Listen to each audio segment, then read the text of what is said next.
Can I ask about a moment in the president's speech last night in Baltimore? He was talking about Marjorie Taylor Greene, and he mentioned a mother that had lost two of her sons to fentanyl. He said the interesting thing is that the fentanyl they took came during the last administration, and then he seemed to laugh.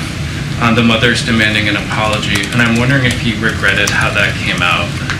So, I want to be very careful here because this involves a mom, as you just stated, who lost two sons. And when it comes to this president, I believe the American people knows who he is fundamentally because he's been around for some time, and they have watched him go through grief. They have watched him deal with really personal loss. And so this is a president that understands that. He expressed sympathy for her last night, and his heart goes out to any person who has to go through that type of trauma, that type of hurt.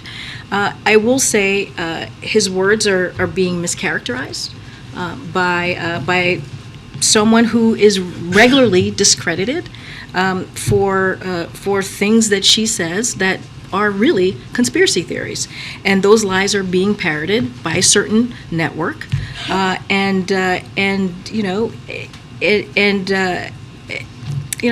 just leave it there. I'll say one more thing, is that conservative parents of fentanyl victims have been very clear. They have blasted the Congresswoman for these dishonest kinds of statements and kinds of attacks.